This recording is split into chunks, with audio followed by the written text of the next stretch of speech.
Did you think the bottom had fallen out yet? Not yet. We're not there yet. We're still going down. 7 straight losses.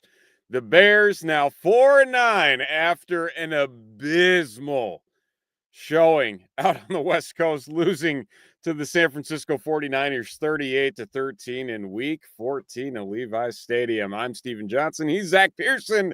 And Zack, you know what? I was feeling so good that the Bears were making the right moves and getting rid of their coach, who was clearly a problem. He's clearly not the only problem with this team.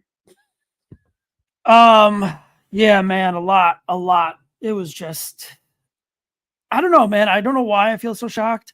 I just kind of feel like, I don't think Thomas Brown's going to be hired as a head coach. I didn't think that before it started. Definitely don't think it now. No, definitely don't think it now. But like, I thought there'd be just a little bit more energy, and they were just deflated from the start. They were just defeated from the start. I think Gervon Dexter made a really nice play on second down in that first drive.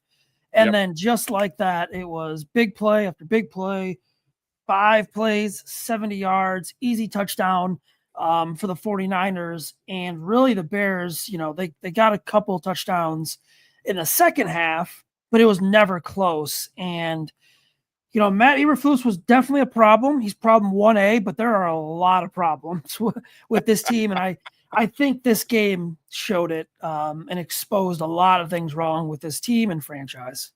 Yeah, I mean, from the get-go, 5 plays, 70 yards to a score. Isaac Guerrero making it look like he is an all-pro running back out there, let alone Juwan Jennings looking like an all-pro wide receiver for the San Francisco 49ers, having himself a heck of a day, just running wild. And then I'm still not sure the Bears know George Kittle's playing football. That could have been one of the most egregious missteps by anybody I have ever seen calling defensive plays, and the fact they just didn't care about him the entire game. And he ends up, stat line, 6 catches, 151 yards. That's a 25-yard average. My notes were, you probably want to guard George Kittle. What the heck are the Bears doing on defense? You probably want to block better on the offensive line. You probably want to guard George Kittle, and you probably want to double team George Kittle eventually. And they did none of that. And it was pitch and catch for Brock Purdy and George Kittle. And there's some issues. Eric Washington's never called the defense for the Bears. He did it in preseason. He did it a little bit, I think, in 2018 with the Panthers or Rams, whatever. I forgot. I think it was the Panthers. The defense looked like they gave up. I mean, there was some, quote unquote business decisions being made. Tyreek Stevenson was lost. Honestly, the only defense player that I think played really, I'd say Montez Sweat played fine. Somehow Brock Purdy escaped a sack, but other than that, TJ Edwards wasn't much to write home about. Yeah, TJ Edwards is probably their best player, and he did get burned late in the game, but that's not his fault. Why do you have TJ Edwards and was it Juwan Jennings late in the game? Yeah, or Kittle, one of them, whoever it was. Yeah, what are we doing? KYP, know your personnel. And I understand that they made this half-hearted attempt to say, you know what, we've got a really lengthy linebacker in Tremaine Edmonds that can probably patrol the middle of the field and take George Kittle out of the game. But clearly, just because you're 6'5" doesn't mean that you can go step for step with a specimen of George Kittle's size. And once again, we're sitting here with, I guess, just this dumbfoundedness. And again, you talked about Eric Washington, very, very limited in what he's done as a play caller. And, I think after the Eberflus news broke, after the debacle that was a week ago Friday, that it was like, okay, it really doesn't matter what happens down the stretch here in these final games, because the problem is gone. And if everyone is running on all cylinders, great. But if they're not, it's not the end of the world. And I think that once again, we kind of saw the team caught with their pants down, that they have nobody in Hallis Hall that has A, the leadership, Yep. B, the experience, and C, frankly, the pedigree to do anything required on an NFL field from the sidelines. I mean, Thomas Brown, I think, was out of his element, being on the sidelines and not up in the booth calling plays. That was more than apparent. I mean, you want to go back to that first half and just how abysmal that was. I mean, we're back-to-back weeks here where the first half for the Chicago Bears was horrendous. Last week, 2 first downs. This week, one. I mean, 3 first downs in a full game, essentially. Yeah. Yeah. It just, we're talking about the same number of punts as pass completions in the first half, 5. The net passing yards for the first half of this game, 254 for the Niners to -3. -3. You could not end in positive territory with the number 1 overall pick of the 2024 NFL draft, let alone your net rushing yards were 7. You ended up with 4 yards and a half. So let me ask you this.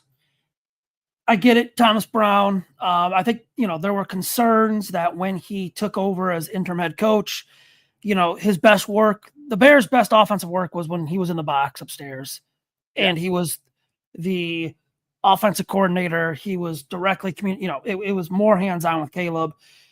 Generally a concern when now he's on the field and he has to oversee everything. That's not an excuse. The offensive line, I mean, how many weeks are we going to – Leonard Floyd went right by Braxton Jones. Leonard Floyd had one of those plays he has about 3 to 4 times this season where it's like, wow, that's why he was a first-round pick. And then you remember it's like, he didn't do that much in Chicago. You know what I mean? No. Like there was no consistency.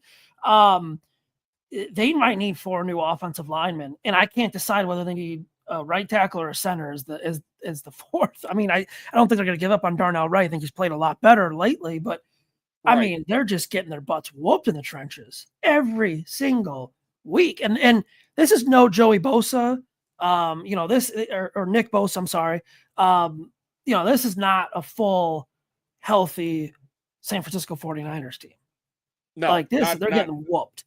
Not at all. And I mean, Yetur Gross-Matos, 3 sacks today. He had 1 coming into today for the San Francisco 49ers. So he triples his output for the season from what he's done for the last 12 games. It makes 0 sense that you have him. And like you mentioned, talking about Leonard Floyd having 2 sacks today. They had 6 sacks overall. It felt like a lot more than 6.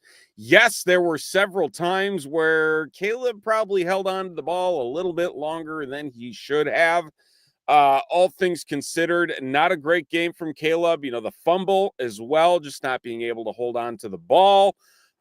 Finishing with the stat line, 17 of 23 for 134 yards and 2 touchdowns. For a guy that ends up with 116 QB rating, that has to be the most lipstick on a pig number I think we've seen in quite some time, all things considered, for what this offense truly looked like. Again, DeAndre Swift, I've lost track of just how many weeks he has just not looked good. I mean, we're now he should be looking good. We've seen it. Right. But the problem is we're now 3 weeks in of him averaging 3.5 yards or less per carry.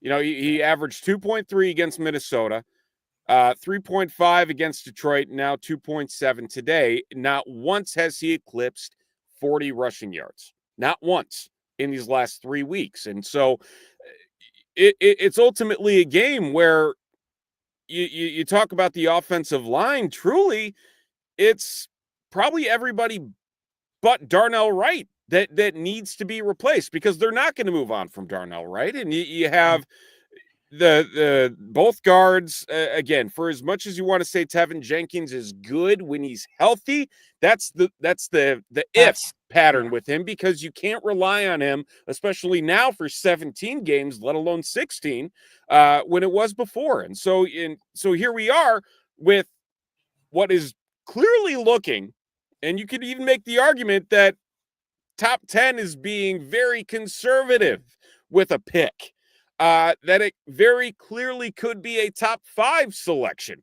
based on the fact that we saw a lot of bad today. And you have 2 second-round picks that could very well be in the top 40.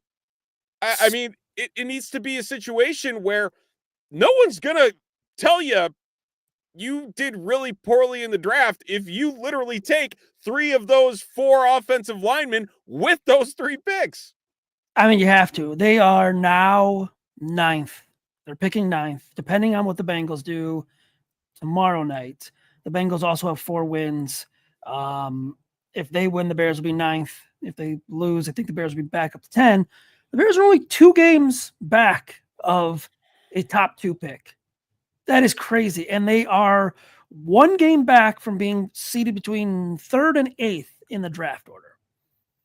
And do you see a win on the schedule? I don't. I don't see a win at all. Next week is it. Like that is the against Minnesota? Or not against Minnesota. I apologize. 3 weeks against the Seahawks at home. That is the only winnable game in my mind that is left on this schedule, because clearly we have seen the defense. What we were told by several people was that the defense checked out. We heard about Jalen Johnson going into the locker room, going on an explicit tirade over Matt Eberflus and his leadership. And you would think that based on all of that, we would be talking about a rejuvenated defense that was ready to get the job done. And they looked even worse than they have the last several weeks. Which is shocking. So, yeah, it just doesn't make any sense. And so now, not only are we dealing with on the field concerns about are they giving it 100%, we're now being concerned about whether or not the Bears have a play caller that can actually do the job and call the things that will stop the bleeding from happening. I mean, the Vikings are not really the last 4 games here. There is not an easy offense to take on in this group. There isn't. Sam Darnold today had a hell of a game. Oh, yes, he did. I mean, Jordan Addison, Justin Jefferson, everyone except the guy on my fantasy team caught a pass, essentially. TJ Hawkinson.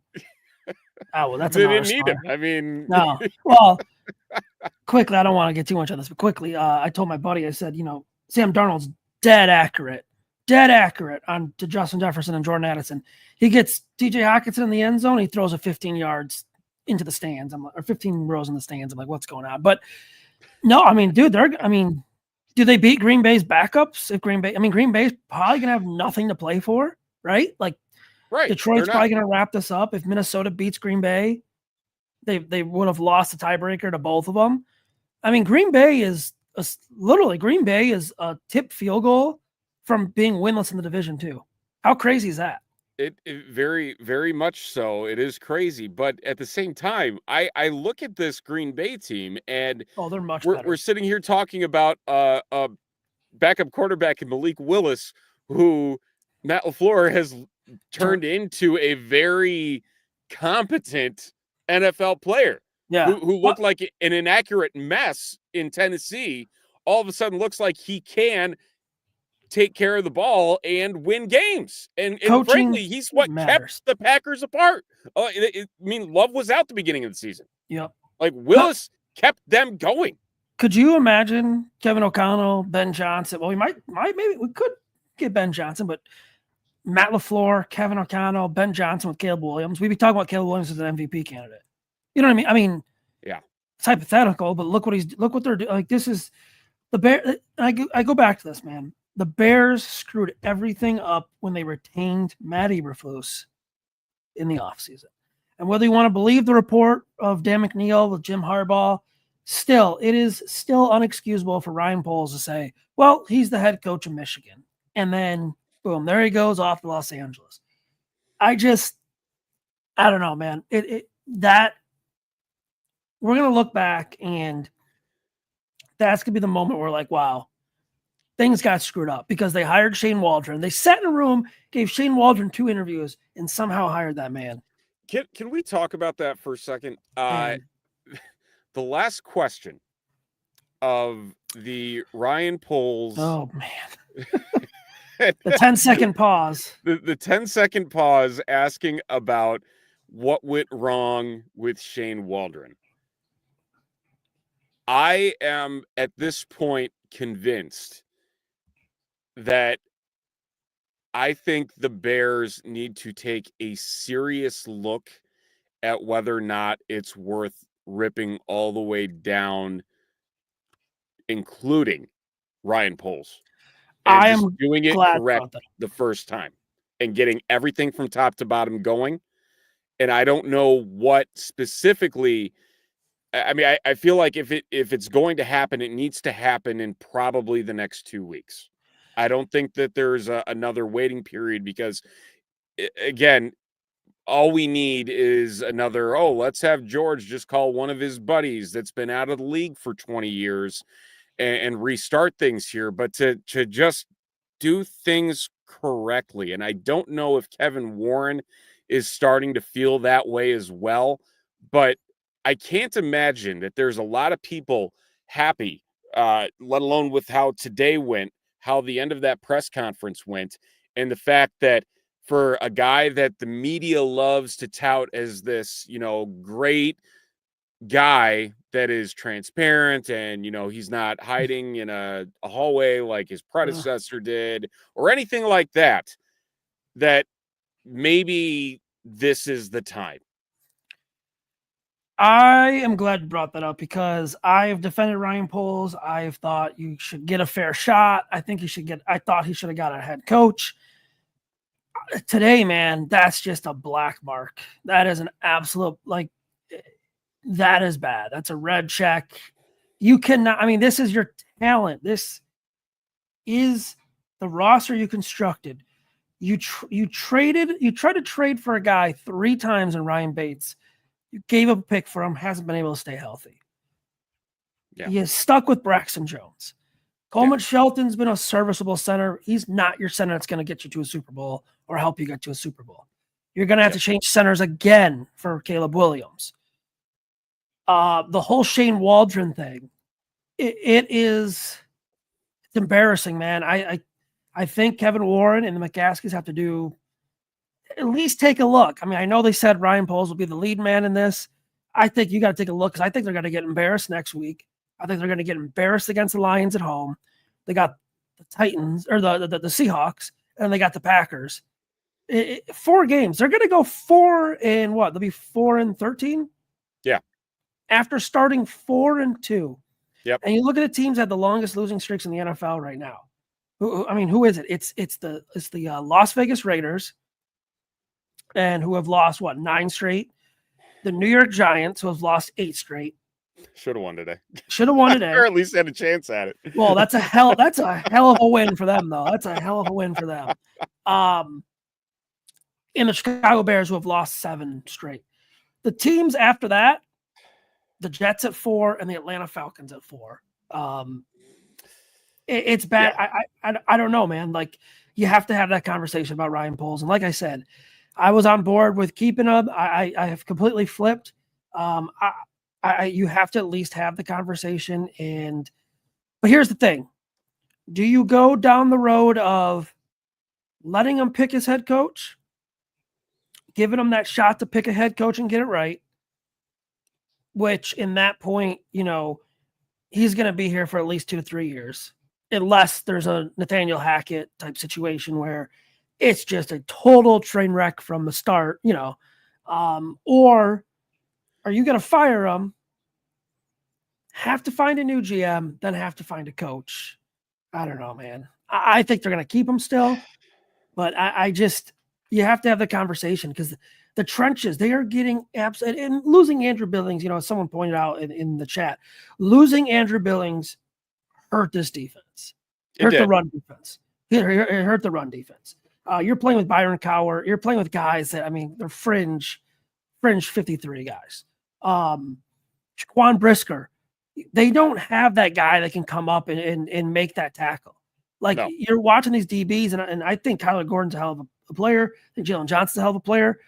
But you need that guy you need the reckless, I don't want to say hurt someone. You need that reckless tackling where they're like Thomas Brown said, play violent.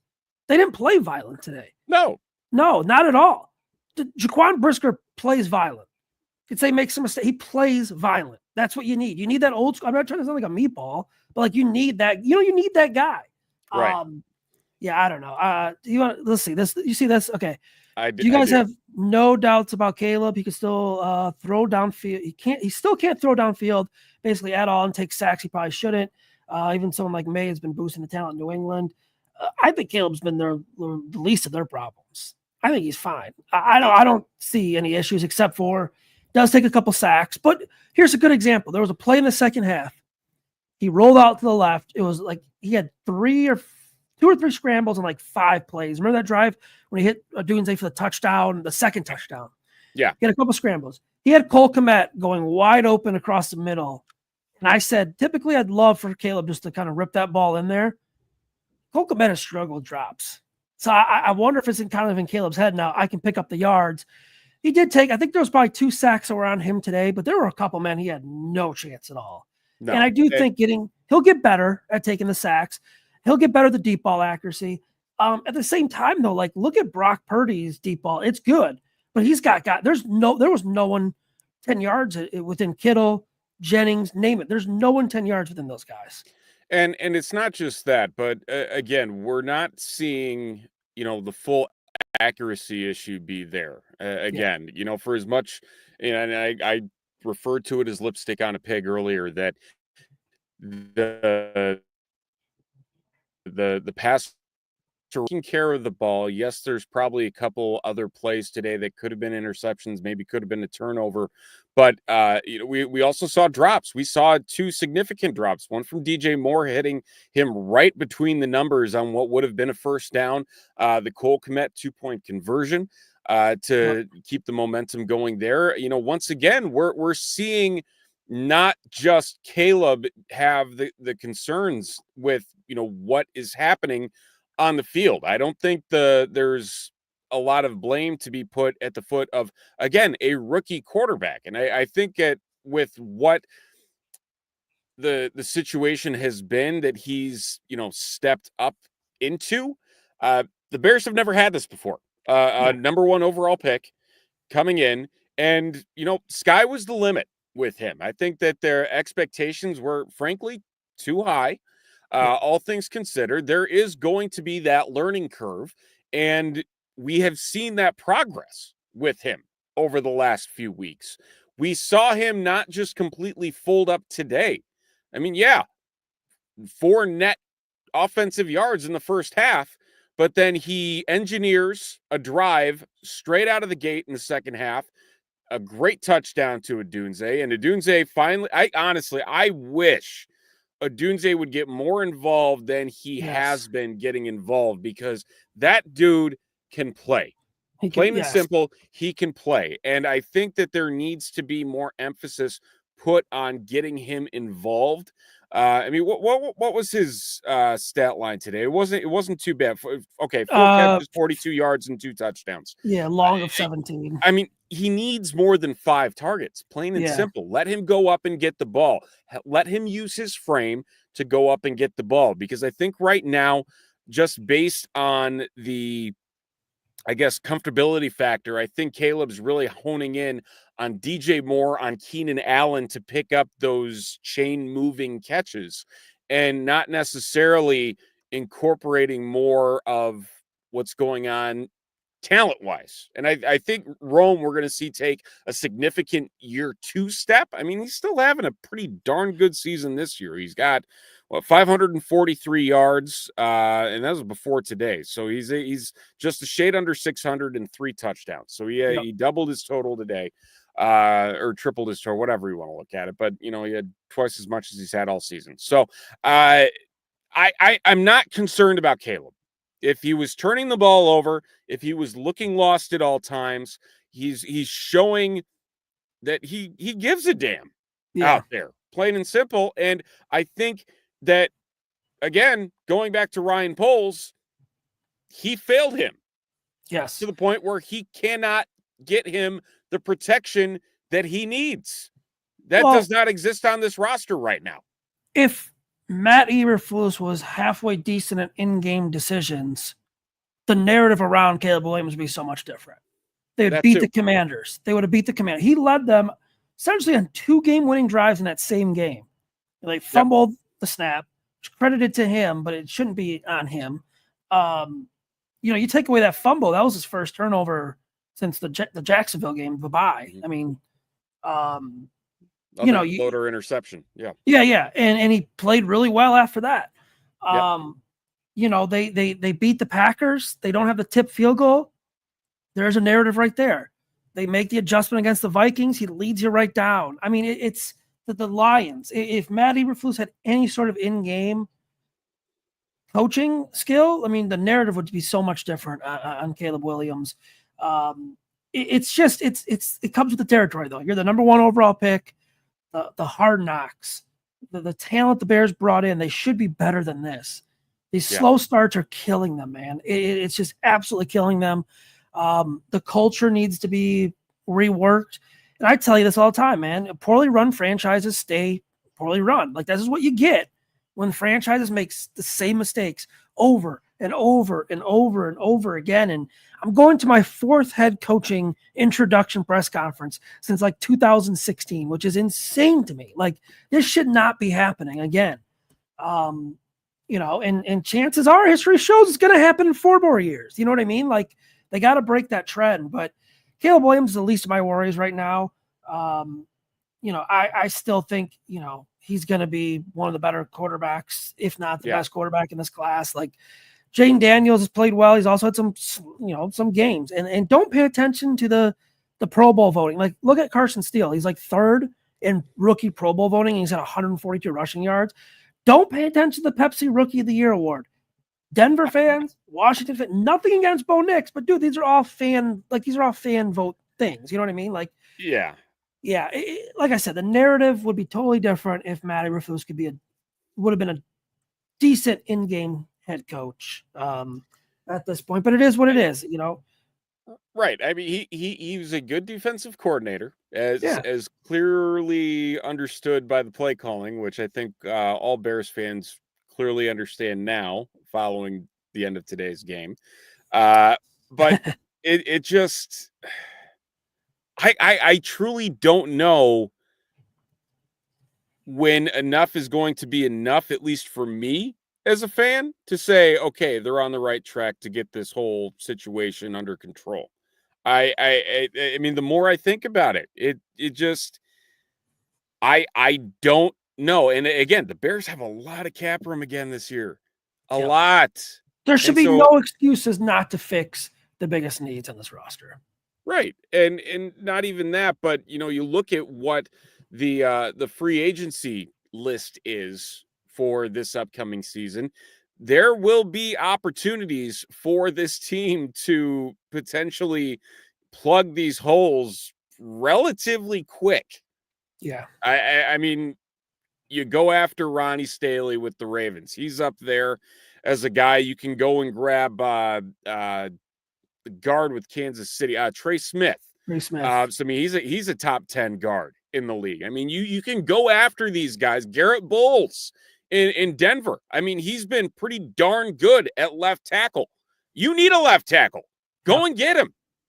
There are opportunities out there for them to improve who is available and who can be making an impact on this roster.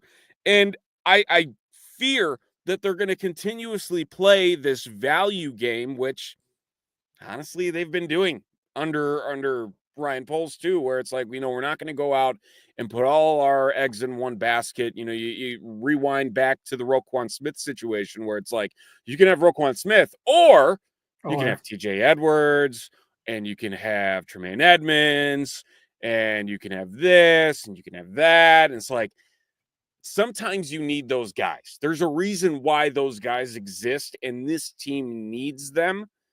And I think that Ryan Poles just needs to understand that needs to happen this go around. And yeah, maybe you've got a guy in Caleb Williams on the offensive side of the ball, but you need more than just one or two guys.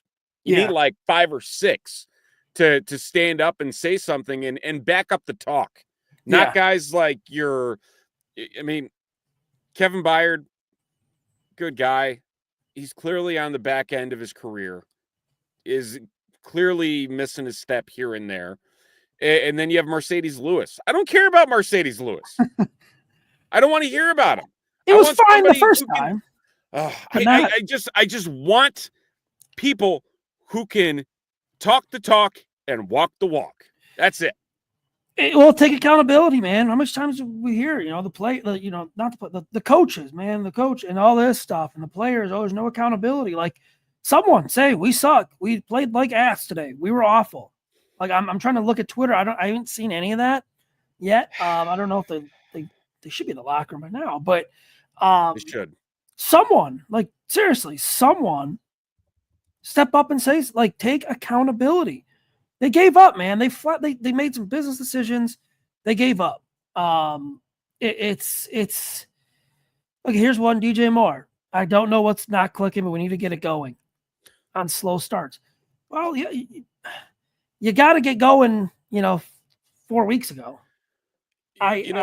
For a guy that was given a lot of money, there are certain things about him where I'm just like, man, it's weird.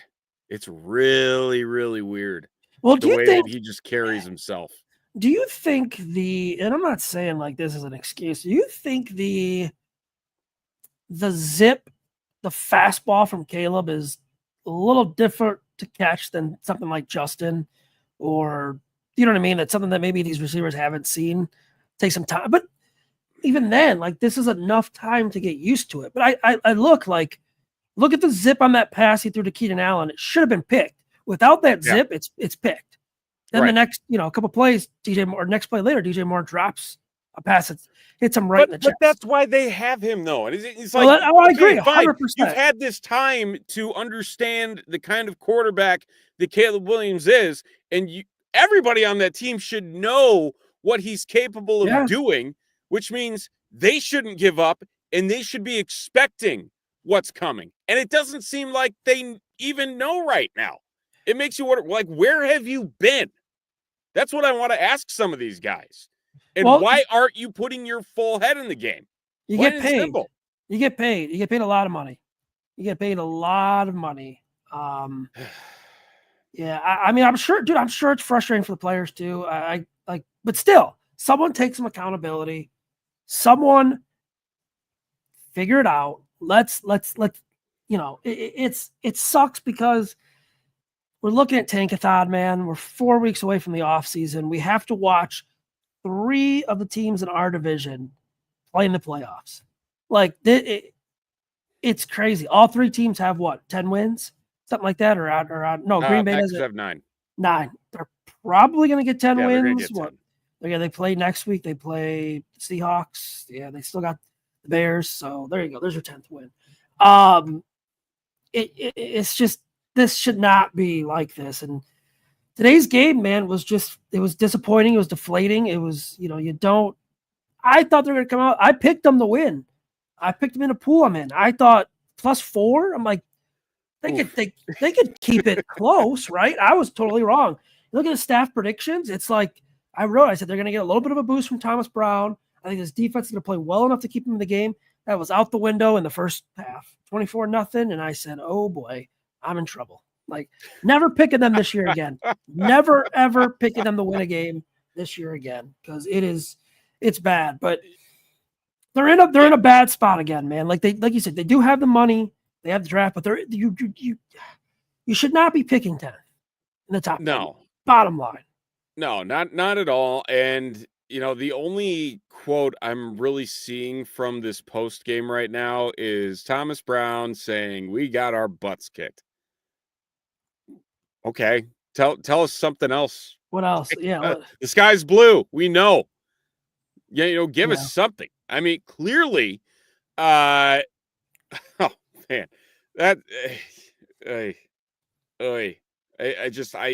can't. I can't put into words just how I'm wondering how much lower this team can go. I don't know. I don't know. I don't know if it there could is go something lower. that exists. They're in prime time again. They got 2 more primetime games. Think about that. They got 2 more primetime games, and neither of them can be flexed right now. The deadline is passed. So, I mean, I don't know. Maybe the deadline for the Amazon game, but I don't think they could flex Thursday night. No. Well, they did at one point. They might be able to do the Seahawks game still. I mean, we'll find out. Well, that'd be tomorrow or Tuesday. Yeah. Which I mean, at this point, I doubt they will, just because of the market And the with Christmas Chicago, and holiday. Exactly that, and the fact that I think that they're going to want Caleb to have that primetime window. So I think there's a couple different things at play that are because I mean, there was a Thursday night game flexed already, but it was a really bad one. I can't remember what it was, but it was a really bad Thursday night flex. I gotta check it out now. So it was the first time that it occurred. So the Cleveland Browns versus the Bengals has been moved to Sunday because this is from the 19th to the 22nd. So, and the so deadline would in be its this place will be the Broncos and Chargers. And so and the that deadline would happened be on November 22nd. Oh, so deadline's passed. Yeah, probably So passed. they're in prime time. They're in prime time. And they might get another one with Green Bay. They might be that Saturday night standalone. I don't think so. I really don't. What's the I hope schedule? that it won't be. So 49ers Cardinals is a better game. Vikings Lions is a better game. Chiefs Broncos. That's it. That's the better games. I mean, they won't be. They won't be. And I'm out. Yeah, they won't be the Saturday night standalone. Here's one thing I saw on Twitter here. You want to guess where Tyler Scott was drafted? Inactive again today. Guess 4th round, or was he 5th round? I don't have the rounds actually. Sorry. Okay. I mean, I was excited for him because he came out of Cincinnati. I thought he hasn't had a shot. I know he hasn't, and it makes me wonder. I mean, because I know he's small. He's 5'11". He's 185 pounds. He's a smaller guy by NFL wide receiver standards. He was drafted 4th round, 133rd overall by the Bears in 2023. So he's going on year number 2. I mean, he continues to be inactive. I mean, I'm surprised he hasn't even gotten a shot in the return game, in all honesty. He might now if DeAndre Carter's out long term. Yeah, maybe we'll see Travis something. Homer. Right. Travis Homer's got a concussion. Okay, who was drafted 177 that same year? 2023. Oh, it was Khalil Shakir. Nope. No. Oh. Nope. He was the year before. Actually, the Bears traded with the Bills. That was the Bears pick that the Bills took. just rub salt in the wound. Yep. Okay, so 2023 had a huge day today. Big day today. Huge day today. Want me to give you the stat line? It was Puka Nacua. Yes, it was. Yeah, with the Rams. Oh man, it was. Remember Adam Shaheed and George Kittle, that same draft. Yep. Same situation here. Yeah, and again, not Tyler Scott's fault. No. But Ryan Poles. What are we doing? But does Puka Nacua be what he is here? Sean McVay's a hell of a head probably coach. not. No. What's the key, man? Coaching. Coaching matters. And can I just say this? I want to see this put to bed, put to rest. I don't want the Bears spending any draft capital to bring a coach in. I think that is a piss It's poor not going to idea. happen. Yeah, I know it's not going to happen. And I think a lot of people look at this I don't know why we are talking about the John Gruden trade and Tony Dungy and like when that whole thing happened in Tampa. That happened more than 20 years ago. Nobody cares. It's not going to happen. The Bears have a lot more problems that can be solved with that draft capital. Let alone they're talking about first-round picks. People are throwing out first-round hypotheticals. I don't care if it's clickbait. Shut up. It's not going to happen. It's a dumb idea. It's not going to happen. It makes no sense. First of all, what are we doing? Kyle Shanahan, there's been nothing that says he wants to leave the 49ers. Why would the 49ers asked about it in the postgame today? Yeah. Why would the 49ers trade him? Well, they have to pay Brock Purdy. Great. They can find another quarterback. Look, he's gotten to the Super Bowl with these. Brock Purdy, Jimmy Garoppolo. Probably could have gone to another one if he didn't have had a chance. The Eagles team was really good. Had a chance to go to another one if he wasn't down to his legit fourth string quarterback against the Eagles. I mean, they were running Wildcat at the end of that game practically because nothing was working. And that's why the emergency quarterback rule has changed. Right.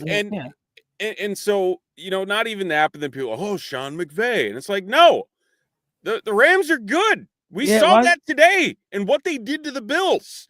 The same thing people are going on about John Harbaugh. And I'm just like, no, again, why would he leave what's been built in Baltimore with Lamar Jackson?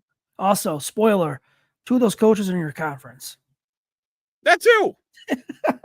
That too. I mean, it makes no sense. What other coach makes you say, man, that'd be really okay? One guy, and again, that I hate saying this name, but I have a feeling he's going to come up. Well, hold on. The process. Is it? He's a current coach. It's a candidate for the head coach. He's a current NFL head coach. And I think he's going to come up in the process because, personally, I think he's going to get canned. Oh God, no! Please, if he does he have the same initial as? No, just the same two of the same initials. No. Okay, it's not Mike McCarthy. Oh no! I don't. Oh gosh, if that happens, I quit. Is he a head coach? He's a head coach. A head coach? Yeah. Oh, is it Dable? No. Oh, I hope that doesn't happen either. I mean, that's been a train wreck in New York. Stefanski. No. Oh, okay. Who is it? I'm bad Zack Taylor. I don't think Cincinnati is going to hold on to Zack Taylor again. I mean, it has been a complete train wreck in Cincinnati, but that defense is so poor. But the fact of the matter is he is still a very good offensive mind. He comes from that McVay tree. I think that there is an opportunity there for him to bounce back in Chicago if he is let go by Cincinnati and they continue this downward spiral. If they lose to the Cowboys tomorrow night, I think that becomes a much stronger possibility that the heat starts getting turned up on his seat out in Ohio. So that's one name I'm really curious about. And honestly, I'd be absolutely fine with it. I think that there's a lot of people who have put, frankly, all the eggs in the basket on Ben Johnson. And if it's not Ben Johnson, then there's going to be disappointment. I think you need to have backup plans, and I think he could be the second best thing out there. I don't want to hear about Mike Vrabel anymore. I know there's a lot of people saying that he's a guy that the Bears need to go after, and frankly, that's not what this team needs right now. I just don't know if there is a foregone conclusion that says this is a guy that can help turn this ship around with the Bears right now. But I think that Zack Taylor could be that guy. Still, but it's early. It's still Ben Johnson for me to be my top choice. It is. Yeah, But it was very interesting on Thursday night with the reports about how Ben Johnson's not just going to go interviewing for everything. If he's going to interview, that means that's the job that he wants. And he needs to make sure the head coach and the GM are on the same page, which to me says maybe he's only going to consider the Chicago Bears if they fire Ryan Poles and they Yes. get a guy that will be on Yes. the same page. Yes. I thought it was a positive for the Bears too, in a way, just because To an I extent. thought, I think people kind of took it as like, oh, what's this guy ever done to earn that? You know what I mean? Yeah. But like, why not? Why not be assured? You know what I mean? Like, why not go through that process and be assured? Right. It's still Ben Johnson to me is the top candidate. Belichick's not going to happen. He's actually probably going to Go go to Carolina. UNC, please. Yeah, I know probably you're. is. It probably is. Mike Vrabel. Mike Vrabel feels like the leader of men candidate. But it's Ben Johnson for me. I think Liam Cohen, guys like that probably get looks. Kingsbury's going to get an interview. Probably Zack Robinson down in Atlanta. He'll probably get an interview. I don't want that either. I mean, Atlanta's looked really bad. Really bad. Trying to They think. had another bad game today. Yeah, and honestly, the interesting one to me, Kellen Moore. What do you do? I mean, I think you bring him in for an interview, see what you got. Nope. No, I don't want to see it. I think that ship sailed after the failed experiment in LA. I just frankly do not want to see it. I think that's kind of up there with Eric Bieniemy and where he's getting fired from UCLA now. There's no, not. That was mutual. Remember, that was mutual. But I mean that's the thing though. I think that there needs to be a very focused list and not just this wide net. We're going to talk to everybody. We're going to make sure that we're doing everything that we do, that we uncover every single rock, every single crevice, make sure that we're doing what we need to do to make sure this team's on the right track. I don't think that's the right way to go. I think they need to be succinct and straightforward and go, you know what? Here's 3 or 4 guys. We're bringing them in. This is the list. That's it. Don't talk to me otherwise. Yeah. Well, that's what normal franchises do, but this franchise is not normal. Just give me normalcy, please. Just for once in my lifetime. It's all I want is some normalcy. That's it. Yeah. But the Bears on prime time next week, taking on the Vikings. Yeah. Have fun with that one, everyone. Monday night. You see what the other game is? It's a duel. It's a duel Monday night. Oh, it's a dual nighter? Yeah, you see the other game is? I did not. It is, where am I at? It is Atlanta and Las Vegas. Oh, dear Lord. Yeah. So the Bears probably get the... They get the ESPN, right? Oh, they get the ESPN one. Okay. Right. You got to get the ESPN one. Guess, what is it? No information. ABC. It's ABC. Is it ABC? Okay. Yes. Oh, yeah. Even worse. More eyes to watch the debacle. Can't wait. Yes. But hey, we'll be here to break it all down and see whatever is happening this week at Hallis Hall and trying to make sense of what is now a 7-game losing streak. They have not won. Get this, folks, since October 13th against Jacksonville. They have not won on American soil since October 6th against the Carolina Panthers.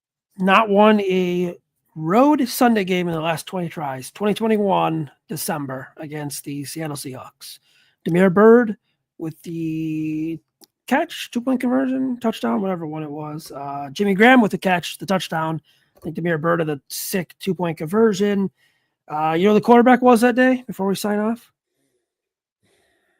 It was an FU game. It was had a weird press conference that summer. A cry for help. Foles? Yeah. Yeah. Yeah, the summer after, I think it was. Whatever it was. Whatever. Yeah, Nick Foles. It was. Man. Yeah. Yeah, we'll be back next week, though. So yeah. Might not have another chance to get that streak broken on Sunday afternoons, depending on the flex game in week 18. But yeah, we'll just keep carrying this burden and celebrate whenever it does get broken. That's about all we can say at this point in time. But you know what? It's we'll just keep an eye on Tankathon. We'll keep an eye on all the fun and hope that maybe, just maybe, it was first game butterflies for everybody involved on the coaching staff, and things will go all hunky dory on a grandiose stage next Monday night. So, do appreciate everybody listening in and watching across all the Bear Report social media channels here and wherever you are listening to podcasts. For Zack Pearson, I'm Steven Johnson. Thank you very much for tuning in to this post-game recap. Again, Bears falling to the San Francisco 49ers 38-13 here in week 14. Let's see if they can get back on track next week and get to 5-9 on the season. Take care, everybody.